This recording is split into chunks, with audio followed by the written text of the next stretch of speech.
N160 না NS160 কোন গাড়িটা আপনার জন্য ভালো হবে?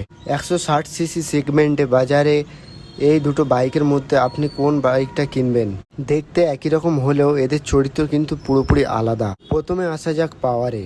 NS160তে আছে 4টি ভ্যালভের ইঞ্জিন, যা হাই আরপিএম, টপ এন্ড এর দুরন্ত থ্রিলিং দেয়। হাই স্পিড আর কর্নারিংয়ের জন্য এটি একদম পারফেক্ট বাইক। অন্যদিকে N160তে দেওয়া হয়েছে 2 ভ্যালভের ইঞ্জিন, যার লো অ্যান্ড মিড রেঞ্জের রেসপন্স খুবই দুরন্ত।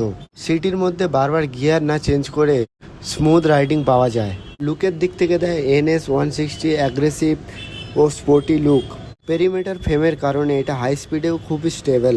N160তে পাবেন আধুনিক bike function, LED projector headlight আর আরামদায়ক সিটিং পজিশন আর ডুয়েল চ্যানেল ABS। দুটোর মধ্যে যদি মাইলেজের কম্পারিজন করো তো N160 তোমার মাইলেজ বেশি দেবে। N160 প্রতি লিটারে প্রায় 45 থেকে 50-এর কাছাকাছি মাইলেজ দেবে। অ্যাগ্রেসিভ লুক আর হাই স্পিড থ্রটলিং যদি চাই তো NS-এর দিকে যেতে পারো। তোমাদের পছন্দের বাইক কোনটা, কোন বাইকটা তোমরা নেবে কমেন্ট করে জানাতে পারো। আর এইসব তথ্য পাওয়ার জন্য চ্যানেলটাকে সাবস্ক্রাইব আর একটা লাইক করে দিতে পারো।